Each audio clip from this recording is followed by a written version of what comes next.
오늘 중요하게 생각해야 될 첫 번째 주제가 뭐냐면,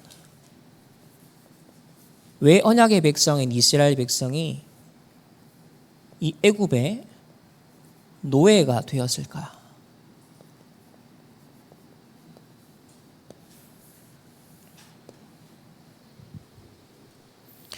하나님의 언약의 백성이 왜 세상의 노예, 포로, 속국 생활을 하느냐입니다. 왜 사단의 심부름을 하느냐는 거예요. 왜 흑암의 종노릇을 하느냐입니다. 오늘 말씀을 통해서 중요한 답을 얻고 우리 후대들에게 노예될, 포로될 영적 유산을 절대로 물려주지 않는 우리 언약을 굳게 붙잡아야겠습니다. 자, 서론은요.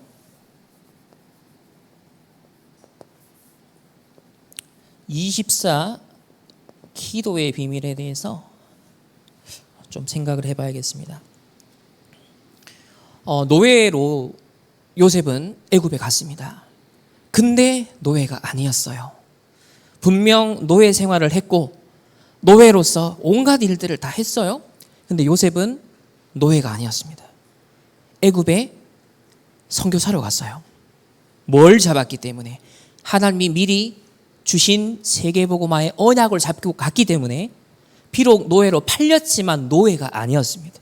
이게 중요해요. 반면 요셉을 통해서 이제 전 식구가 애굽 땅에 정착합니다. 고센 땅이라는 것을 보장을 받고 거기에 이 야곱의 아들들, 그 후손들이 번창하기 시작해요. 근데 고센 정착 후에 왜 이스라엘 백성, 그 후대들은 노예가 되었을까요? 들어갈 때 노예로 간 게 아니에요. 애굽을 구한 영웅의 집안 사람들입니다. 들어갈 때 야곱이 들어가자마자 바로 왕을 머리에 손을 얹고 축복했단 말이에요. 처음부터 정복자로 들어갔어요. 근데 왜 시간이 지나면서 이스라엘 백성은 노예가 되었을까요? 어마어마한 특별 대우도 받고요. 혜택도 누렸을 것입니다. 근데 시간이 지나면서 이 애굽 땅에 정착하도록 인도하신 하나님의 언약적 이유를 놓쳐버렸어요. 전도와 선교, 이 언약을 망각한 겁니다. 복음을 놓쳤다는 거예요. 복음을 놓쳤다는 것은 사실 기도를 다 놓쳤다는 거예요. 오늘 24 기도의 비밀이 왜 중요하냐는 겁니다. 그래서 먼저 결론부터 내면 우리의 평상시 삶이에요. 우리의 평소 주일이 공식적으로 있고요. 나머지 일주일도 다 주의 날입니다. 이 평상시에 삼집중을 늘 누리시길 바랍니다. 우리가 아침, 낮, 밤 식사를 하고 인간 자체가 한 번은 하루를 살아감에 있어서 3번의 리듬을 갖고 살도록 하나님이 창조하셨단 말이에요. 그러면 이 육신의 창조 원리뿐만 아니라 영적인 창조의 원리도 마찬가지입니다. 하루에 3번은 하나님을 바라보라는 겁니다. 하루에 3번은 영적으로 집중하는 기도의 시간을 꼭 가져라. 그렇게 우리는 메시지를 받을 수 있어요. 주로 아침에는 하나님이 위에서 주시는 영적인 힘을 얻고요. 또 할 수 있다면 운동을 하고 육신적으로도 영적으로도 딱 힘을 얻고 출발을 하는 겁니다. 또 특별히 호흡. 왜 자면서 입 벌리고 자고 또 여러분이 우리가 갖고 있는 안 좋은 조건들이 있다 보면 자는 동안에 사실은 많은 것들이 파괴가 되거든요. 그래서 될 수 있으면 의도적으로 산소를 공급하면서 뇌를 살려내는 겁니다. 몸의 세포를 살려내는 거예요. 그래서 아침 시간을 꼭 살려라고 하십니다. 자, 이 힘을 가지고 낮 시간에는 현장에 있는 이런저런 만남과 일 속에 문제, 위기, 갈등 속에 숨겨져 있는 응답을 확인하고 누리는 시간. 이게 여러분의 낮 시간이에요. 하나님의 주권 속에 모든 것이 있기 때문에 사실은 우리를 둘러싼 모든 좋은 거, 안 좋은 조건은 하나님이 응답으로 주신 거거든요. 근데 그 응답을 발견할 수 있는 눈이 열리려면 하나님이 주시는 힘이 있어야 되고 여유가 있어야 되고 하나님의 광대한 관점이 내게 열려 있어야 됩니다. 보좌의 관점에서 나를 보고 사람을 보고 현장을 봐야 정확한 응답을 확인하고 누릴 수 있어요. 그렇지 않으면 내 수준에 내 눈높이에 머무르면 절대로 환경 못 넘어섭니다. 절대로 문제, 갈등, 위기 넘어설 수가 없어요. 당장 현장에서 모든 것이 갈등이고 위기고 문제가 돼버려요. 그러나 언제든지 성경의 7명의 렘넌트들은요, 가장 반대편에 있는 현장 속에서 하나님의 응답을 찾아냈습니다. 그게 성경의 전체 이야기예요.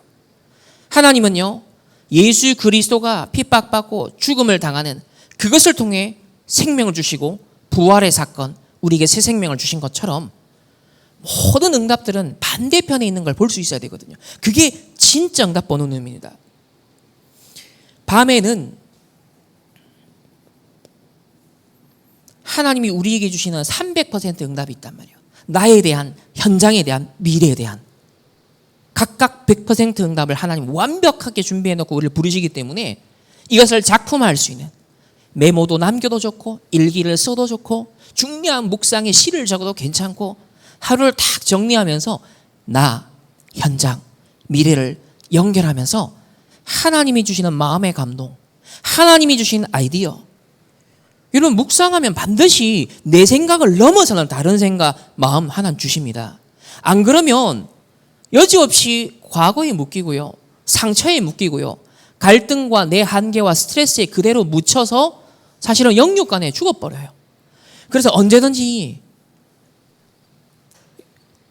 다윗 같은 경우도 아침에 주를, 밤에 주를, 낮에는 당연히 나를 목자로 인도하신다. 아침 낮밤을 꼭 살려야 됩니다. 그러면 세 가지가 세팅되기 시작해요. 막연했던 것, 애매모호했던 것, 뭔가 뜬구름 잡는 말씀처럼 보이고 뜬구름 잡는 얘기처럼 보이는 이 영적 세계의 일들이 점점 내게 가까이 오기 시작합니다. 점점 구체화되고 사실화되기 시작해요. 세팅이 되기 시작한다는 거예요. 여러분 어떤 새로운 종목의 운동을 시작할 때 처음에는 내게 그게 아무 운동 감각이 없어요. 운동 근육이 없어요. 신경세포도 생겨나지 않습니다. 그러나 쓰기 시작하면, 거기에 대해서 편집하고 설계하고 디자인이 시작하면 다른 눈이 열려요. 다른 감각이 생겨나요. 그래 되면요, 플랫폼, 파수망대, 안테나 세 가지가 딱 세팅이 됩니다. 구체적인 응답으로 다가온다는 거예요. 그래서 항상 여러분은 편집, 설계, 디자인하는 삶을 딱 습관으로 가지고 있어야 됩니다. 이걸 지속하다 보면 결국 점점점 작품화할 수 있는 단계가 오게 돼요. 그렇게 될 때 여러분이 현장 가기 전에 벌써 삼응답을 누릴 수 있는 저력을 가지고, 보이지 않는 암묵적인 힘을 가지고 딱 현장을 가는 거예요. 여러분이 사회생활 하기 전에 벌써 문제와 갈등과 위기, 그걸 어떻게 누릴 것인가에 대한 영적 노하우를 갖고 딱 들어가는 거예요. 그거 없이 들어가잖아요. 여지없이 현장 환경에 갈등, 위기, 만남, 인간관계 전부 다 그거 문제 겪다 시간 다 보내요. 삼응답의 비밀을 미리 갖고 가야 된다. 즉 세상은, 현장은 문제 덩어리다, 갈등밖에 없다, 위기밖에 없다. 오히려 그 속에 담대히 들어가야 됩니다. 그걸 어떻게 누릴 것인가의 비밀을 갖고 있어야 돼요. 그게 없으면 결국 현장에서 무너집니다. 하버드 대학의 학위가 여러분을 지켜주지 않아요. 요셉은 이 비밀이 있었기 때문에 노예로 팔려가도 당황하지 않습니다. 억울한 누명을 쓰고 감옥에 갔는데 내게 갈등의 요소가 안 됐어요. 현장에서 승리하는 비밀이에요. 여러분이 이 비밀 갖고 현장 들어가야 됩니다. 근데 이스라엘 백성 후대들이 고센 땅에서 잘 먹고 잘 사다가 영웅 대접받다가 사실은 이 부분을 놓치기 시작한 거예요. 이 부분에 희미해지기 시작한 거예요. 원래의 언약적 정체성을 놓치기 시작한 것입니다. 자, 이런 평상시의 삶을 여러분이 쭉 누리다가 좀 특별한 경우가 있어요. 여러분 삶에 특별한 상황이 생기기도 하고요. 일이 생기기도 하고요. 혹은 건강에 문제가 생기기도 하겠죠. 자, 이런 특별한 상황이 딱 생겼을 때, 아니면 특별한 주제나 미션이나 심부름해야 될 게 딱 생겼을 때가 있잖아요. 자, 그때는 평상시와는 또 다른 집중과 리듬이 필요하겠죠. 당연히. 평상시 선수들이 훈련을 하다가 막상 경기에 딱 임할 때는 모든 초점이 달라집니다. 모든 자세와 리듬이 다 달라집니다. 경기에 임하는 자세는 다르죠. 특별한 시간표 있다는 거예요. 여러분이 현장에서 무엇인가 일적으로든 사역적으로든 아니면 어떤 문제와 갈등 위기를 돌파해야 되는 상황이든 뭔가의 특별 상황이 오는 거예요. 이때는 꼭 여러분이 해야 될 게 있습니다. 꼭 내가 해야 할 나의 오직 찾아내야 됩니다. 내가 꼭 해야 할 오직이 뭐냐는 거예요. 그리고 현장에 꼭 필요한 유일성을 발견해야 됩니다. 현장에 꼭 필요한, 저 사람에게 꼭 필요한 유일성. 그리고 앞으로 미래를 두고 꼭 있어야 할 재창조입니다. 그래서 특별한 상황이 왔을 때는 오직 유일성 재창조의 작품을 만드는 시간이다. 만약에 건강에 이상이 왔다? 오직 유일성 재창조의 작품으로 도전할 시간표. 저도 별로 음식, 건강 이런 거 신경 안 쓰고 지금까지 왔어요. 근데 발가락에 딱 하나 사인이 작게 왔어요. 근데 이걸 크게 받아들였어요. 그러면서 이제 내가 앞으로를 두고서 요 하나의 작은 신호를 갖고 하나님의 중요한 내가 음성을 받아야겠다. 이걸 갖고 내가 해야 될 오직, 응답받을 유일성, 재창조. 요게 하나의 지렛대가 되고 계기가 되어서 내 몸에 맞는 음식을 이제는 공부도 하고 될 수 있으면 안 좋은 거는 내가 안 먹을 수 있는 이런 상태를, 망대를 세워야겠구나. 이거는 작은 삶의 하나의 부분이지만 적용을 말하는 거예요. 이번 여름 WRC 때 이제 전체 특강을 하게 되었습니다. 자, 그러면 이 위기 시대, 재앙 시대, 네피림 시대에 우리 렘넌트들에게, 후대들에게 하나님이 당연필연 절대로 심부름하고 전달하고 심어주길 원하는 게 뭘까요? 거기에 대한 오직 유일성 재창조. 이거 찾아내기 위해서 제 개인적으로는 지금 초집중을 이제 하고 있습니다. 계속 편집, 설계, 디자인하면서 하나님이 뭘 원하십니까? 하나님이 현장을 향한 미래를 두고 우리 후대들에게 반드시 심어줘야 될 것이 무엇입니까? 바울이 이스라엘 멸망을 앞두고 흩어지는 유랑민 시대를 앞두고 긴급하게 들어가서 회당 사역을 했거든요. 예수님이 나를 위해 울지 말고 네 후대를 위해 울어라. 정확한 미래를 보고 후대들을 세팅시켜 준 겁니다. 지금 이 시대도 마찬가지지만 2030, 2080 시대의 주역이 될 우리 렘넌트들이 당면하게 될 세상의 현장의 흐름은 어떨 것 같습니까? 그거를 미리 영육간에 무장시켜 주지 않는다면 그거는 영적 직무유기입니다. 이스라엘 백성이 그 부분에 실패했기 때문에 결국 400년 동안 노예 생활을 하기 시작합니다. 그 실패를 절대로 반복해서는 안 되겠죠. 그래서 하나님은요, 우리가 어느 정도까지 가길 원하냐? 진짜 사명 있는 삶. 여러분, 사명이 있는 삶, 미션이 있는 삶은 달라요. 그거는 일반 불신자더라요. 미션이 있는 삶은 달라요. 하물며 하나님이 위에서 주시는 천명과 소명과 사명을 가진 자의 삶은 다를 수밖에 없습니다. 이제 내가 뭘 이루기 위해서 노력하고 도전하고 갱신해야지, 기도해야지, 그거는 평상시 내가 안 되어지니까 도전도 했다가 안 되다가 도전도 했다가 자, 그때 상태예요. 그러나 이제 3집중이 세팅이 되고 그러면서 점점점 내가 오직 유일성 재창조 이 비밀 속으로 들어갈 수밖에 없구나. 그리고 진짜 내 남은 삶은 내가 잘을 하든 못하든 이 사명 때문에 살아야겠구나.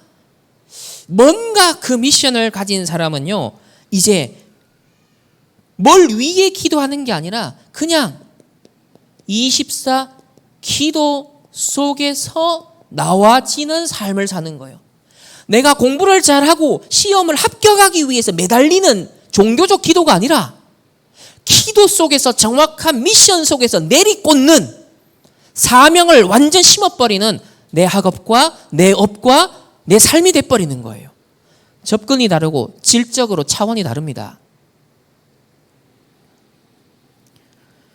기도로 모든 삶의 일거수일투족을 움직일 수 있는 비밀. 그래서 우리 후대들이 가야 할 시대의 시간표는 굉장한 어려움이 기다리고 있어요. 많은 사건과 문제와 일들이 기다리고 있고요. 복음 때문에 핍박과 박해가 기다리고 있을 겁니다. 기도 속에서 여러분 영육 간에 여유가 있어야 됩니다. 힘이 있어야 됩니다.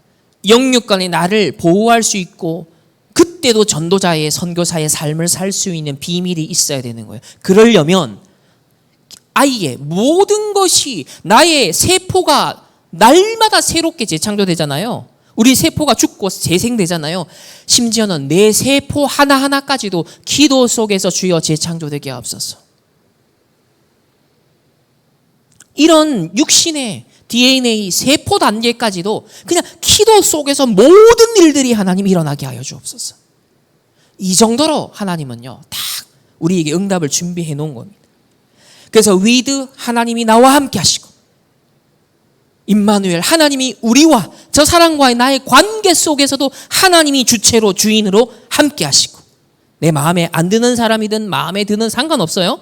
위드 임마누엘은 그런 거예요. 그리고 원네스는요, 심지어 너무 비극적인 일, 안 좋은 일, 사건, 문제, 그것조차도 하나님은요, 합력하여 원네스로 선을 이루시는 분이에요. 하나님의 절대 주권, 우주의 주권자로서 인간의 생사화복 모든 것을 하나님 붙드시고 하나님의 계획을 이루십니다. 그래서 이거를 매 순간 누릴 수 있는 시스템 속에 내가 딱 들어가 있는 거예요. 그냥 내가 문제가 생겼으니까 이거 극복해보려고 아둥바둥 이게 아니라 그냥 아예 시스템 속에 있는 거예요. 이 누림 속에 내가 그냥 아예 있는 거예요. 기본값이. 그래 되면요, 오직 유일성 재창조 정도가 아니라 완전 시스템이 내 안에 딱 서버리는 거예요. 그러니까 무슨 사건을 봐도, 뉴스를 봐도, 뭐 영화를 봐도, 뭘 대해도 전부 다 영적인 작품으로 만들 수 있는 기회로 포착이 되는 거죠. 지금 갈수록 네피림 시대, 무속 시대 다가오잖아요. 지금 샤머니즘이 이제 요번에 K-팝 데몬 헌터스 때문에 한국의 샤머니즘이 또 굉장히 세련되게 서양 세계에 지금 소개가 되고 있고 스토리텔링 거리가 되기 시작했어요. 그럼 주목하기 시작하고 그것도 2탕, 3탕, 재탕 계속 할 거예요. 그러면 이런 네피림 시대가 갈수록 기하급수적으로 번져가는 이때 하나님이 원하는 것이 무엇이겠습니까? 그게 바로 성경에 있었던 응답을 받을 기회라는 거죠. 애굽의 마술사 앞에 모세가 가서 하나님의 능력을 증거하고 애굽의 10가지 재앙은 10가지 신이었는데 그거 완전 무너뜨리고 선교의 기회를 삼았던 것처럼 하나님은 우리에게 절호의 세계복음화의 기회, 절호의 세계 치유의 기회를 만들고 계시는 거예요. 지금 전쟁이 곳곳에 일어나는 것도 비극입니다. 그러나 그것을 통하여서 난민이 발생하고 정신문제, 영적 문제, 트라우마가 생겨납니다. 그런데 정말 이걸 알고 있다면 선교팀이 앞으로 들어갈 기회가 되겠죠. 그래서 눈에 안 보이는 기도의 망대를 평상시에 세우다가 눈에 보이는 완전 오직 유일성 재창조로 애굽을 치유하는, 세상을 치유하는, 그리고 이스라엘 후대들이 실패했던 부분이 뭐냐? 선교하는 제자, 선교의 제자 한 사람을 키우고 내가 가는 거예요. 올바른 한 명의 복음의 제자를 남기고 가는 것입니다. 근데 이스라엘이요, 24 기도의 비밀을 놓쳐서 이 부분에 실패를 하고 400년 노예 생활을 하게 되었습니다. 그래서 지금 777 이 보좌의 망대 여정 이정표를 가는 기도, 7이라는 숫자에 국한될 필요가 없어요. 전도자도 말씀하잖아요. 당신께서는 7가지씩 찾아냈다. 근데 계속 드러날 수 있다. 얼마든지 그는 이게 기준은 아닙니다. 절대로. 내용이 중요한 거예요. 예수님이 이 땅에 오시고 공생애 3년 사역을 하고 부활하셔서 승천하셨죠. 그리고 천상에서부터 보좌로부터 이제 예수님의 사역이 시작되는 거예요. 공생의 기간은 예수님의 지상 통치입니다. 그리고 부활하셔서 승천하시고 보좌 우편에 서실 때부터는 천상의 통치가 시작됩니다. 누구를 통해? 성령을 보내요. 그 성령의 내주 인도 역사를 따라가는 자를 통해서 천상 통치를 이루시는데 그게 보좌의 사역이에요. 따라서 보좌의 망대를 마음에 세우는 자, 영혼에 세우는 자, 그 보좌의 망대가 선대로 여정을 가고 그리고 로마 복음화의 이정표까지. 예수님은 로마 복음화 보고 간 게 아니에요. 땅끝까지로 내 증인되리라 언약을 전달하고 했죠. 그리고 천상에서 드디어 그 일을 이루시는 거예요. 땅끝까지 복음이 증거되는 세계 복음화를 성취하시는 일을 지금까지 그리고 앞으로도 재림주로 오실 때까지 이루실 거예요. 그 내용이 사도행전에 핵심적인 내용이 사복음서와 사도행전에 다 나와요. 그래서 주체가 누구냐? 성삼위 하나님입니다. 창조주시요 구속주시요 재림주요 심판주 성삼위 하나님. 주권자요 왕이요 통치자입니다. 그래서 성삼위 하나님으로부터 시작하여 그분이 지금도 현재적으로 이루시는 말씀과 기도와 전도의 역사를 통하여서 어디까지 이루신다?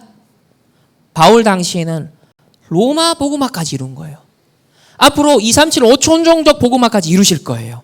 그래서 보이지 않는 영적 세계로부터 보이는 물리적 세계의 하나님 나라를 이루는 것까지가 다 담겨 있는 거예요. 777 내용 안에. 그래서 이걸 신학적 용어로는 구속사라고 합니다. 영세전부터 영혼까지 하나님이 계획하신 대로 이루시는 구속사역의 그 역사가 시대마다 남은 자를 통해 하나님이 나타내셨는데 이제 나타나신 바 된. 그래서 성삼위 하나님 보이지 않는데 로마 복음화라는 역사의 증거로 남아있는 열매로 탁 우리에게 지금 이정표로 증거로 전달되는 거예요. 이 일이 지금도 계속되고 있다는 겁니다. 따라서 성삼위 하나님이 주체로 주인으로 주도하고 계시고 이루어나가 계시는 그 언약 성취의 흐름 속에 있어야 되는데 이스라엘 백성이 이걸 놓친 거예요. 이 언약의 흐름에서 이탈해버린 거예요. 그래서 400년 노예 생활하면서 고생하면서 하나님의 구속사역 성취에 쓰임을 받는 겁니다. 처음부터 하나님은 선교사의 사명을 줬는데 그걸 놓쳐버렸어요. 왜 그랬냐? 자, 오늘 본론에 보면 복음을 가졌는데 그 복음의 사실은 가치를 놓쳐버렸습니다. 복음을 가치 있게 보지 않았다는 거예요. 오직 복음의 당연성, 필연성, 절대성 그 이유가 안 보인다면 사실은 복음의 진짜 가치를 놓친 겁니다. 물론 다 복음 말하겠죠. 오직 복음입니다. 성경이 말하는 오직 복음이에요. 오직 복음의 이유가 발견 안 된 것은요. 복음에 대해서 소중함이 없어요. 생명을 걸지 않습니다. 왜 복음을 지켜야 되고 왜 복음을 각인해야 되고 왜 복음을 전달해야 되는가? 그 이유가 이스라엘의 역사가 세계사가 증명하고 있거든요. 여러분이 얼마만큼 증거를 편집한지 모르겠습니다. 절대 진리에 대해서 인도받는 데서는 생을 걸고 확인하고 검증을 해야 돼요. 후대들이 우려해야 될 미래가 있기 때문에 생을 걸어야 됩니다.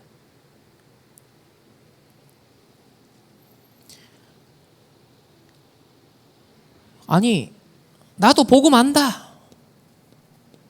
나도 그리스도 안다.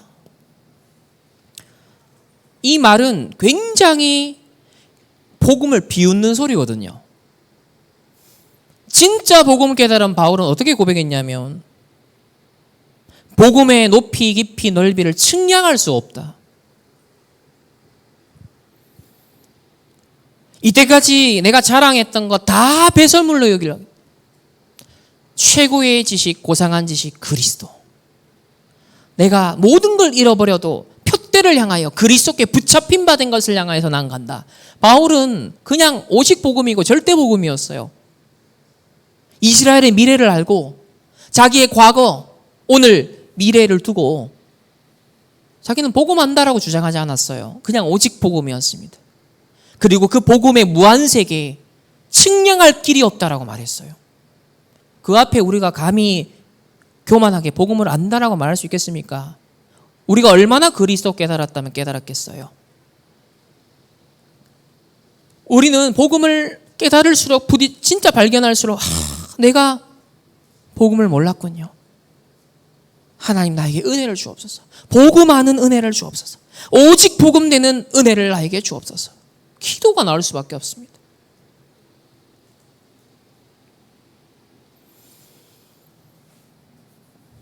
하나님이 먼저 아브라함을 불렀잖아요. 언약의 조상으로 먼저 불렀어요. 믿음의 조상으로 불렀어요. 언약을 받았잖아요. 창세기 12장 1절 3절. 그런데 이 언약을 아브라함은요 제대로 못 붙잡았습니다. 얼떨결에 떠나긴 떠났어요. 말씀을 순종했다고 하지만 사실상 아브라함은 숨은 동기가 있었거든요. 그러니까 자기 생각을 기준으로 내가 조카 롯을 데려가서 이렇게 내 후계자로 삼아야겠다. 하나님의 언약 기준이 아니라 자기 생각 기준. 그래 되니까 아브라함의 전반부 삶은 상당한 고생을 합니다. 내 생각과 내 수준과 내 지식으로 하나님의 무한한 계획과 하나님의 무한한 세계의 일들을 절대 제한하면 안 되겠죠. 내 경험치를 가지고서 하나님이 어디로 역사하실지 모르는데 그걸 가두면 안 되겠죠. 아브라함이 여기에 실수한 거예요. 복음의 가치를 아직 제대로 발견 못한 겁니다. 두 번째는 얼마나 복음을 제대로 깨닫게 하셨냐면 독자 이삭을 귀하게 주셨는데 번제로 드려라. 아니 아들 배를 갈라가지고 피제사를 드려라. 불태워버려라. 여러분 이거 상상이 됩니까? 이 영화로 만든다고 생각해 보세요. 이 장면이 얼마나 끔찍합니까? 아니 살인마가 있어도 이런 살인마가 있어요. 근데 하나님 이런 명령을 내리잖아요 지금. 네 아들을 쪼개가지고 피 흘려서 불태워서 번제로 드려라. 이게 무슨 말도 안 되는 얘기예요. 하나님의 의도가 뭐냐는 겁니다. 근데 히브리서 11장에 보면 아브라함은 예스! 머문하지 않았어요. 이때는 자기 생각, 자기 기준, 자기 경험이 가득 차 있었거든요. 근데 이삭을 바치라 했을 때는 바로 예스였습니다. 벌써 망대가 박힌 상태였어요. 그래서 히브리서 11장 말합니다. 그리스도의 부활을 믿었기 때문이다. 부활의 능력을, 하나님의 능력을 믿었기 때문이다. 그러면 왜 이삭이 죽어야 되냐는 거예요. 사실 저와 여러분도 마찬가지예요. 하나님이 우리를 죽이고자 하는데 아무 이유가 없습니다. 창세기 3장 인간의 운명입니다. 원죄 아래에 있는 인간이 그런 죽임을 당하는데 아무 이유가 없어요. 그냥 번제로 드려져도 끝입니다. 그게 슬픈 일이다. 왜 그렇습니까? 질문할 이유조차 없는 게 인간이 갖고 있는 운명이에요. 그게 창세기 3장의 원죄라는 비극입니다. 누구나 인간은 죽은 목숨이라는 거예요. 근데 하나님이 은혜를 주신 게 바로 이 부분이죠. 이삭 대신 어린 양을 주십니다. 누구예요? 나 대신 십자가 지신 그리스도를 주신 거예요. 이게 은혜라고 말하는 거예요.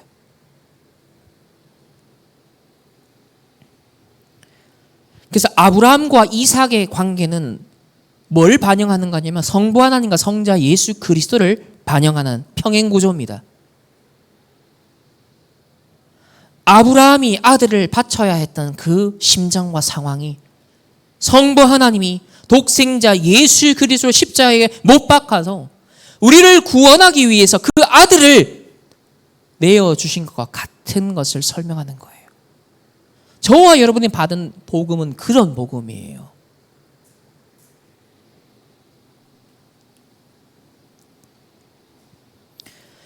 결국 창세기 3장 15절에 예언된 대로 여자의 후손이 뱀의 머리를 상하게 하지만 뱀의 그죠? 이 여자의 후손도 뭐가 상한다 그랬어요? 발꿈치가 상한다 그랬잖아요. 십자가 사건. 결국 성경 66권 전체 이야기는 무엇의 확장판이냐면 창세기 3장 15절의 성취의 확장판입니다. 최종적으로는 요한계시록 앞으로 그리스도가 재림주로 오셔서 최종적으로 사탄을 완전히 결박하고 심판하는 그때까지 창세기 3장 15절의 언약이요 계속 적용됩니다. 이게 66권 전체 이야기예요. 그래서 최근 미국의 복음주의 신학계에 아주 탁월한 신학자들이 제대로 깨닫기 시작했어요. 그래서 뱀과 뱀 사냥꾼이라는 책이 나왔잖아요. 창세기 3장 15절 이걸 모티브로 해서 성경 전체 66권을 계시록까지 관통하는 이야기가 한마디로 말하면 뱀과 뱀 사냥꾼 이야기라는 거예요. 이게 구속사 스토리의 핵심 이야기라는 거예요. 어디에서는 우리 보고 사탄 신학이라고 말하는데 우리는 사탄 정복 신학입니다. 다락방에서 말하는 사탄에 대한 견해는 사탄 정복 신학입니다. 뱀 사냥꾼. 그래서 애굽도 오늘 보겠지만 다 성경은요 하나님 뭐를 비유해요? 용과 뱀으로 다 비유하고 있어요. 바벨론도 그렇고 모든 그 시대 우상 강대국들은 바로 왕도 그렇고 전부 다 뱀과 용으로 비유되어 있습니다. 골리앗도 마찬가지예요. 다곤 신전, 뱀 신전이잖아요. 바다뱀. 성경은 그걸 모티브로 계속 설명하고 있는 거예요. 여자의 후손이 뱀의 머리를 상하게 할 것이다. 결국 하나님의 아들이 이 땅에 오시기 위해서 마귀의 일을 멸하기 위함이라. 근데 이스라엘 백성이 이걸 놓친 거예요. 후대들이 이걸 놓친 거예요. 목숨과 같이 붙잡아야 될 언약, 복음인데. 세 번째로 드디어 세계복음화 언약이 요셉을 통해 성취가 됩니다. 아브라함에게 주신 그 언약의 성취가 요셉을 통하여서 일어나죠. 비록 그가 어려운 가정 환경에 있었습니다.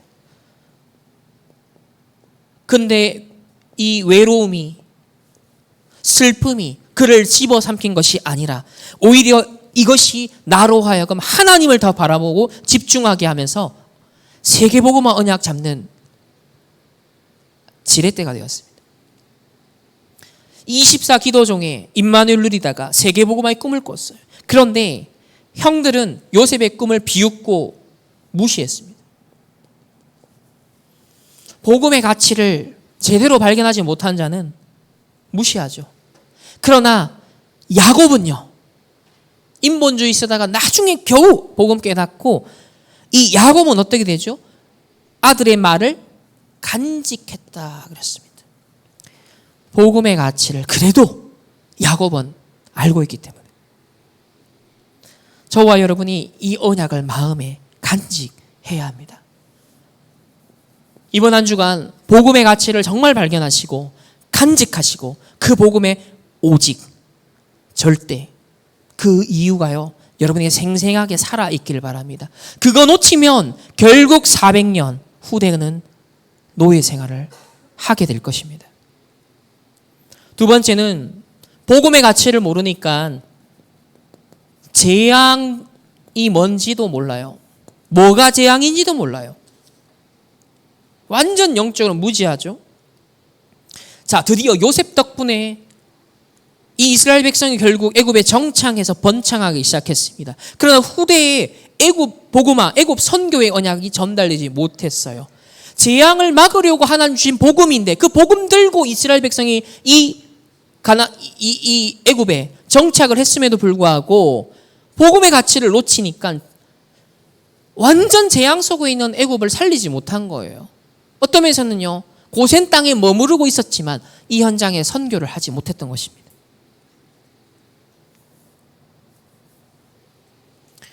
첫 번째, 당시 강대국 이집트입니다.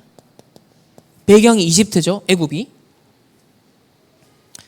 이 나라는 완전 사탄의 종노릇하고 있었습니다. 자, 세상 나라 관점에서 보면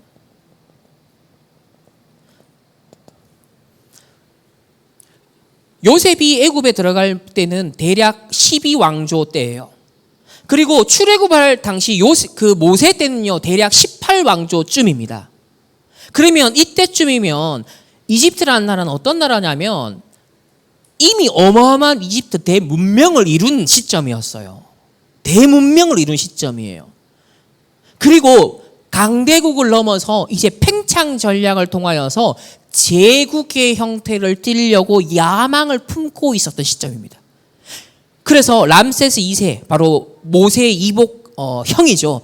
그래서 역사 속에 이집트 역사의 최고의 왕, 위대한 왕으로 기록된 게 람세스 2세예요.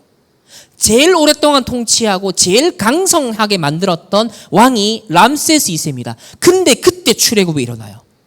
람세스 2세 때 어마어마한 도시와 신정 건설이 일어나는 어마어마한 힘과 전차 부대를 만들고 이제 세계 제국으로 발돋움하기 위해서 일어나고 있었어요. 근데 그때 이스라엘 백성이 애굽을 누르고 출애굽하는 사건이 벌어지는 겁니다.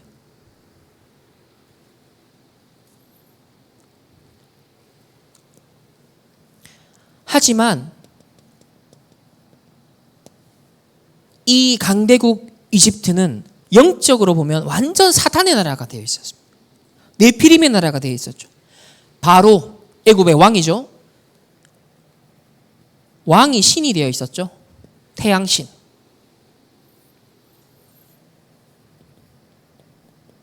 최고 신으로 태양신을 숭배했습니다. 그리고 10가지 재앙 자체가 전부 다 애굽의 신입니다. 그래서 마지막 10번째 재앙이 바로의 아들을 건드려버리잖아요. 즉 태양신의 후계자를 건드린 거예요. 하나하나 신을 다 꺾은 겁니다. 개구리 재앙은 뭐예요? 개구리 신은 다산과 번창의 신을 의미합니다. 나일강은 뭐예요? 생명을 주는 생명의 신이었어요. 근데 피로 변해버렸어. 개구리를 통하여서 전부 다 그냥 재앙이야, 재앙. 종기가 생긴 건 뭐냐면 치유의 신을 말하는 거예요. 치유의 신. 그 치유의 신. 그걸 뒤집어 버린 겁니다. 10가지 재앙은 사실은 애굽의 대표적인 신들입니다. 이걸 피 언약을 통하여서 완전히 뒤집는 사건이 벌어진 거예요. 이 신들을 무력화하는 것을 보여줬던 것입니다. 여러분, 바로 파라오라 그러잖아요. 왕관을 쓴 앞에 뭐가 달려 있어요? 무슨 장식? 왕관 앞에 장식이 뭐가 달려 있죠? 코브라, 독이 있는 코브라 장식이 달려 있습니다. 이 코브라 장식은 뭘 의미냐면 권력과 주권과 마법과 신적인 힘을 상징해요.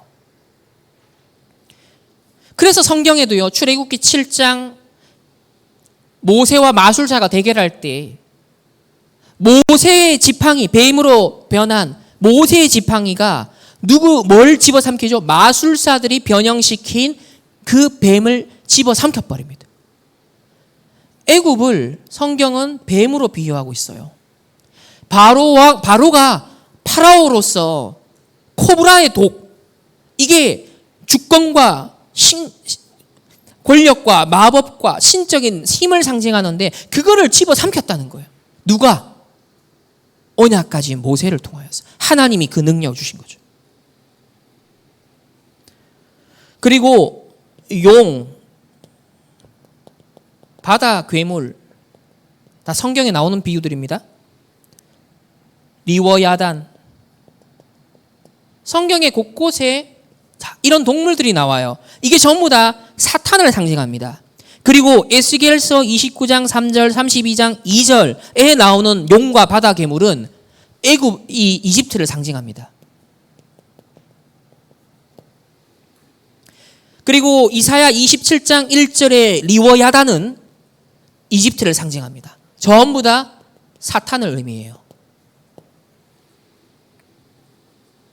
결국 창세기 3장 15절 예언된 여자의 후손이 요한계시록 12장 9절 옛뱀고 사탄 마귀, 이거를 결국 완전히 결박하고 깨뜨리는 그 사건으로 쭉 이어지는데, 역사 속에 하나님은 그림자로 그리스도를 통해서 이루시고 최종적으로 재림주 심판주로서 이루실 그 일을 역사 무대 위에 계속 하나님은요 보여주셨던 거예요.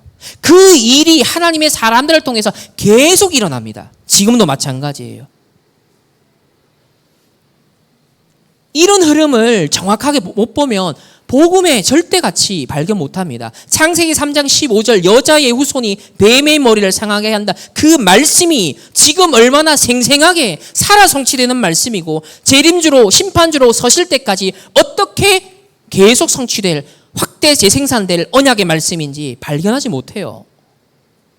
제대로 신앙생활 할 수 없습니다. 그래서 400년 노예 생활한 거예요. 자기가 노예 생활하는지도 몰라요. 세상의 흐름을 따라, 사단의 흐름을 따라, 종교의 흐름을 따라 그냥 가는 거죠.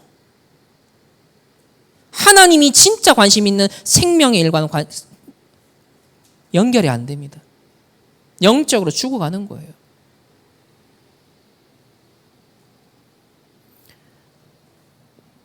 이 애굽에는 당시의 237과 5촌 종족에 해당하는 많은 나라, 많은 민족의 노예들, 일꾼들이 있었어요. 만약 이스라엘 백성이 창세기 3장 15절 언약을 알고 기억하고 있었더라면 애굽을 바라보는 눈이 달랐겠죠.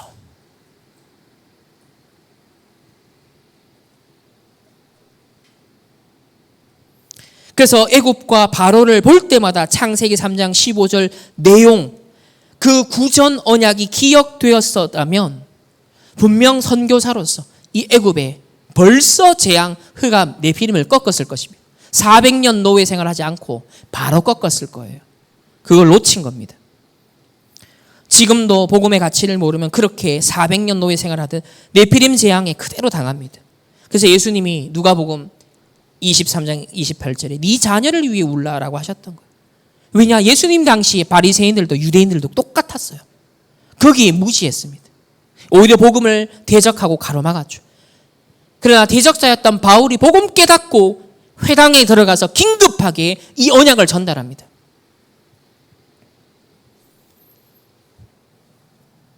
여기에 이스라엘 백성은요 심부름을 하고 있었습니다.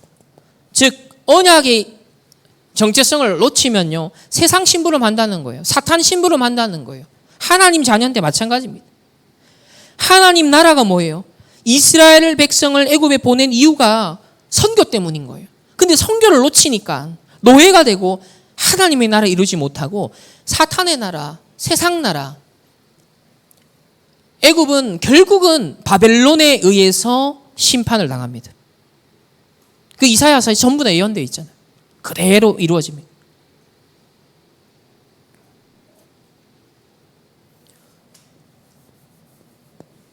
왜 노예되었을까요? 출애굽하고 나왔는데 진짜 해방이 뭔지 몰랐어요. 여러분 세상의 문화의 흐름은 전부 다 해방입니다. 해방. 마르크스 경제적 불평등과 부조리함에서 해방해라. 자, 페미니즘은도 여성이 가부장제적인 문화 속에서 억압받았던 과거로부터 여러분 이제 벗어나서 새로운 질서를 만들어라. 해방. 모든 세상의 지식과 경험과 메시지는요 해방의 메시지예요. 그래서 엘사가 Let it be, let it go 하면서 자기를 해방시키는 메시지잖아요. 지금 세상의 모든 드라마, 노래가 그 얘기 아닙니까? 해방 일지를 써라 뭐. 그래봤자 죄와 사망의 법, 지옥 배경에 묶여있는 운명에서 변하지 않습니다. 오히려 창세기 3, 6, 11이 더 얽혀 설키죠. 그래서 더 재앙 속으로 구렁텅이에 빠져들게 되어 있습니다. 그게 역사의 증거예요. 진짜 해방이 뭔지를 모르기 때문에 사단에 완전 사로잡혀 있는 운명에서 바뀌어야 돼요. 빠져나와야 돼요. 계속 흑암이 틈타는 과거의 운명에서 벗어나야 된다니까요. 그래서 애굽에서 나온 게 과연 해방이냐? 출흑암을 해야 됩니다. 창세기 3, 6, 11 사단의 12가지 전략에서 빠져나와야 돼요. 여지없이 오직 복음 안 되면 나 중심이잖아요. 저도 마찬가지입니다. 물질 중심이잖아요. 여지없이 성공 중심인 거예요. 이게 100% 세상 삶입니다. 주의 백성들도 이스라엘 백성도 마찬가지였어요. 오직 언약 안 되면, 오직 그리스도 안 되면 이렇게 됩니다. 부정할 수가 없습니다. 그럼 노예 생활 해야 돼요. 그래서 출애굽하고 난 다음에 3가지 절기, 성막, 언약궤, 중요한 제도를 주신 거예요. 왜 레위기를 통해서 그토록 피 흘리는 제사 얘기를 5대 제사 얘기를 왜 그렇게 반복적으로 주셨나요? 지긋지긋하게 주세요. 여러분 레위기 끝까지 읽어봤습니까? 처음부터 끝까지. 반복되는 피 흘리는 사건들이 계속 나오잖아요. 왜 그 얘기를 하냐는 거예요. 각인 뿌리 체질 치유입니다. 그래서 6월절 이때 출애굽했잖아요. 이때 흑암에서 벗어났잖아요. 어린 양의 피 바를 때 죽음이 지나갔습니다. 그리고 어린 양이 피 발랐을 때 애굽 왕의 아들이 죽고 애굽 왕을 꺾고 출애굽했잖아요. 피의 능력입니다. 예수 그리스도 십자가. 그래서 갈보리산 언약이 가장 근원적 언약인 거예요. 언제든지 우리는 그 언약 잡아야 돼요. 그리스도, 오직 그리스도. 갈보리산의 언약. 응답 축복 받다가도요. 이스라엘 백성이 큰 혜택을 받고 영웅 대접 받다가 결국은요. 갈보리산 언약, 6월절 이거 놓쳐버린 거예요. 그게 도취가 돼버리니까. 여러분 조심해야 됩니다. 6월절 언약.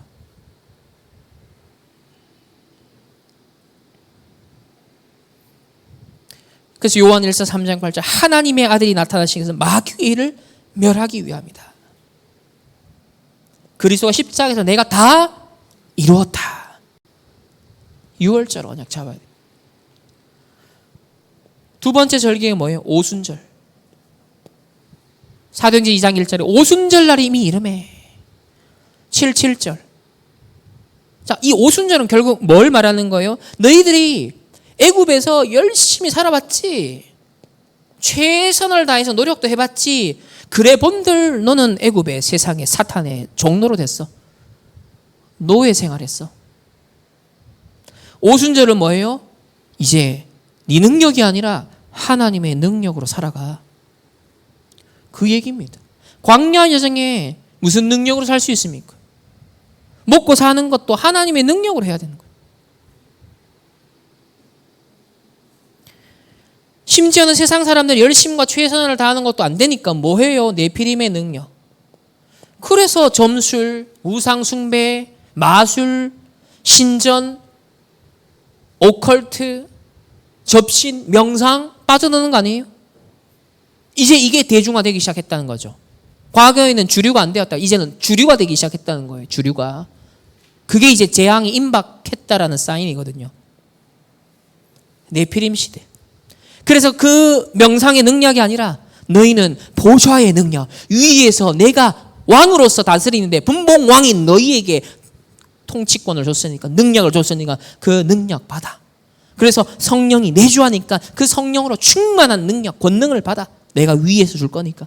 그게 천상세계에서 통치하시는 그리스도의 약속입니다. 사도행전은 그리스도의 천상사역을 말하는 거예요. 오순절 날 이미 이름에. 우리가 하나님의 능력 덧입지 않으면요. 내가 어느 정도 공부할 수 있고요. 내가 어느 정도 성취하고 이럴 수 있어요. 그러나 세계복음만 못합니다. 사단 흑암 못 꺾습니다. 재앙에서 못 벗어나요. 어떤 세상에 탁월한 학위를 갖고 좋은 대학 나와도요. 사단에게 한 방 공격당하면 얻어걸리면 끝나는 겁니다. 영적 문제 한 방으로 끝나버리는 거예요. 재앙을 못 이겨요. 오직 성령이 너에게 마시면 권능을 받고 세계 복음화를 위해 약속하신 그 능력 붙잡아야 됩니다.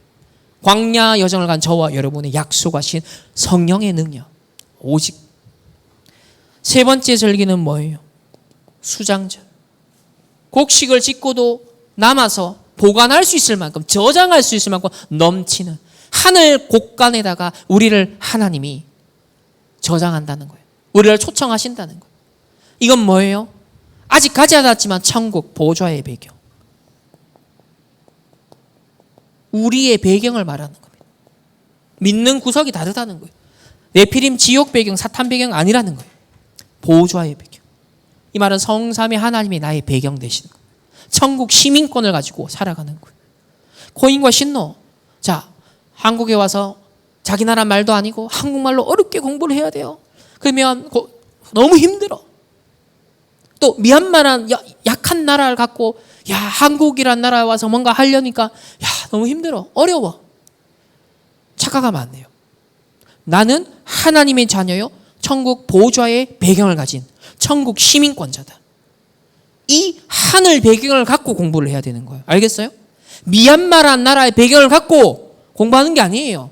하나님 나라의 배경을 갖고 지금 세계복음화를 위한 선교사로 하나님이 준비시키는 거예요.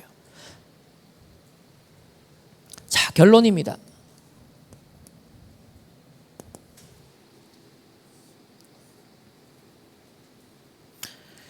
출애굽의 해방의 진짜 목적은 가나안 정복이었습니다. 그러나 세계복음화, 가나안 정복, 이 언약을 놓쳤던 이스라엘 백성은요, 광야에서 결국 거의 다 죽었어요.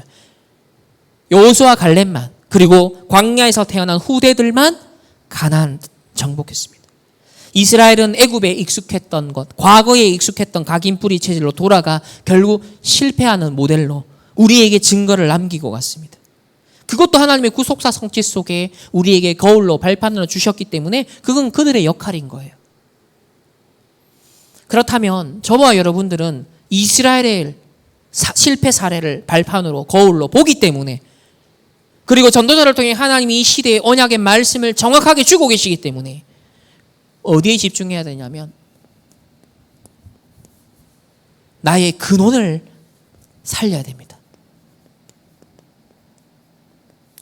얄팍한 수단과 방법론이 아니에요. 복음은 근본과 근원을 바꿔버린 거예요. 운명을 바꿔버린 거예요. 뿌리를 뽑아버리는 거예요. 물줄기 자체를 틀어버리는 겁니다. 그게 근원 치유죠. 바울, 예수님도 마찬가지지만 바울은요, 앞으로 다가오는 유랑민 시대를 후대들에게 대비시켰어요. 또 이스라엘이 결국은 멸망하는 시대를 대비시켰어요. 이 시대에 237 나라 5천 종족을 살려야 되는 이 시대를 우리는 대비해야 되는 것입니다. 자, 이것을 위해서 우리가 근원이 치유돼야 되는 거예요. 왜? 내 능력과 내 수준과 내 상처와 과거에 묶여있는데 237 5천 종족 됩니까? 절대 불가능합니다. 그래서 근원을 살리는 망대를 세워라. 계속 전도자를 통해 하나님 말씀 주시고 우리를 치유하시는 그 이끄심이, 그 사랑과 은혜가 느껴지지 않습니까? 그래서 우리에게 필요한 것은 이제 기도의 능력인데요. 이 기도의 능력이 절실합니다. 결국 우리 렘넌트 후대들은 홀로 서기를 해야 돼요. 부모의 품을 떠나고요. 현장에서는 결국 여러분 혼자입니다. 하나님 앞에서 1대1 관계예요. 기도의 능력 혼자서 누릴 수 있어야 됩니다. 기도의 힘 없이 노력과 뭔가 용기로 공무원 사회에 들어가면 어떻게 되겠습니까? 어제 세계 공무원 대회예요. 공무원 사회 이런저런 눈치 봐야 되고 정권에 따라서 눈치 봐야 되고 줄 서야 되고, 여러분 그 생활을 하다가 끝나겠죠. 어렵습니다. 여유가 없으니 정신없이 달려가다 번아웃 되겠죠. 결국은 스트레스를 다른 걸로 풀어야 되겠죠. 셋들과 우리에게 명령하신 게 금토일 시대, 묵상 시대를 열어라. 이게 바로 미스바 운동이었고 광야 여정의 모세를 통해 하나님이 계속 언약을 상기시키고 떠올리게 만들고 후대 교육하게 만들었던 그 메시지입니다. 바울이 회당에 들어가서 전달했던 언약이에요. 3가지 뜰. 금토일 시대, 묵상 시대를 열어라.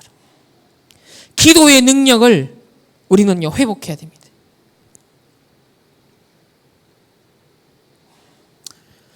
결국 이 기도의 능력, 근원 치유를 하지 못하면 이게 나와 상관없는 언약이 되죠. 그러면 노예 생활 400년 했던 이스라엘처럼 계속 반복되는 겁니다. 실패가. 악순환이죠, 악순환. 그래서 우리는 어떤 언약을 잡아야 되냐면, 어떤 세상에서는 문제가 생기면 그 문제적인 현상을 해소하려고 하고요, 완화하려고 합니다. 또 그것을 벗어나고자 하는 현실 타파 전략을 쓰죠. 그건 전부 다 현상에 대한 부분이에요. 왜? 문제가 드러난 부분을 갖고 얘기를 하는 거죠. 의사도 몸에 문제가 딱 왔을 때, 그 현상을 보고, 엑셀을 보고, 피 검사를 해보고, 거기에 따른 현상에 따른 완화시켜줄 수 있는 약, 방법을 주는 거예요. 하지만 그 사람은, 의사는 나의 근원을 살려주는 치유는 못하는 거예요. 왜냐하면 내가 이때까지 살아왔던 삶의 패턴이 있고, 내가 먹었던 음식이 있고, 내가 갖고 있는 체질이 있잖아요. 의사가 그거 신경 써줍니까? 세상이 이걸 신경 써줍니까? 안 신경 써줘요. 이거는 스스로 해야 될 부분인 거예요. 그래서 근원을 살리는 치유를, 망대를 세워야 된다. 약은 임시방편이라고. 저도 지금 이제 제일 신경 쓰는 건, 아직 운동 단계로는 안 갔어요. 왜냐면 발가락이 약간 불편한 게 있어서. 근데 지금은 제일 신경 쓰는 게 한 달 동안 음식. 최대한 고기 지금 제 입에 안 넣고 있습니다. 지금 2주째 고기 거의. 닭가슴살 조금, 야채, 풀떼기, 과일. 그나마 제가 좋아하는 새콤달콤한 체리 뭐 이런 거는 먹어도 된대요. 그게 제가 안 좋은 부분에 좋다고 하니까 체리를 역대급으로 이때까지 살아온 동안 제일 많이 먹고 있어요.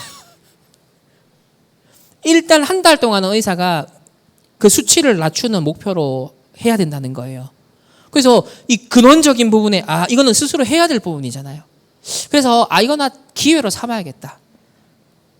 그래서 음식, 그리고 내게 맞는 운동, 이걸 앞으로 이제 40대 중반부터 시작해서 쫙 가도록 이거 세팅하라고 내게 하나님 좋은 기회를 주셨구나. 그렇게 만약에 이걸 놓치면 우리는 또 노예가 되잖아요.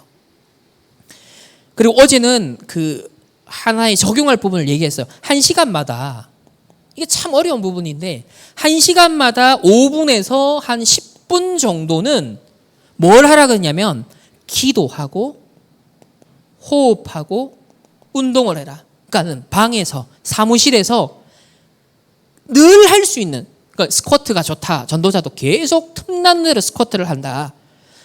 1시간 일하다가 공부하다가 10분은 기도, 호흡, 딱 내 생활 속에서 할 수 있는 푸시업, 그런 걸로 자기 딱 균형을, 리듬을 유지하라는 거죠. 뭐 어디 가서 한다, 이게 마음처럼 쉽지가 않아요, 지속하기가.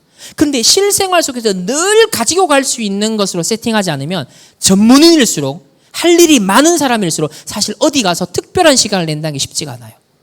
왜냐하면 어디 출장도 가야 돼, 해외 출장도 가야 돼, 리듬이 일정하지가 않는 겁니다. 그래서 전도자도 찾아내신 것처럼 나도 결국 그런 비슷한 생활 패턴이기 때문에 이 부분을 이제는 요 작은 하나의 사인을 갖고 하나하나 찾아가는 시작을 하라고 허락하셨다. 그렇게 근원을 살리는 망대를 세우려고 합니다. 왜 노예로 갔을까? 24 기도의 비밀을 놓쳤기 때문. 저와 여러분, 이번 한 주간 24 기도의 비밀 속에 복음의 절대가치, 영원한 가치 발견하고 재앙 막는 이 복음에, 그리고 진짜 어디서 해방받아야 되는지 흑암을 하고, 그리고 근원을 살리는 망대 세워 승리하는 한 주간 되시기를 주님의 이름으로 축복합니다. 기도하겠습니다. 하나님 감사합니다. 나의 근원을 살리는 24 기도의 망대를 세워 모든 노예포로 속국에서 해방되게 하시고, 모든 과거 실패할 수밖에 없는 데서 해방받게 하시고 정말 애굽을 복음화 할 수 있는, 세계를 선교할 수 있는 하나님의 비밀한 망대를 세우는 한 주간 되게 하옵소서. 또 하나님 앞에 귀한 예물 드렸습니다. 이 헌금이 하나님께 영광이 되어지며 세계 복음화하는 데 쓰임받게 하시고 237 나라 5천 종 복음화하는 빛의 경제의 망대가 될 수 있도록 축복하여 주옵소서. 렘넌트의 학업과 우리 성도님들의 업과 전문성을 축복하여 주시고 237 5천 종국 세계복음화 마음껏 할 수 있는 우리의 삶이 될 수 있도록 축복하여 주옵소서. 지금은 우리 주 예수 그리스도의 은혜와 하나님의 무한한 사랑하심과 성령 하나님의 내주 인도 역사하심이 24 기도의 비밀 망대를 세워 근원을 살리길 원하는 모든 주의 백성들, 렘넌트들, 개인 만남 가장 엎흩어지는 모든 현장 위에, 해외에 있는 모든 주의 백성들 현장 위에 이제로부터 영원토록 항상 함께 계실지어다. 아멘.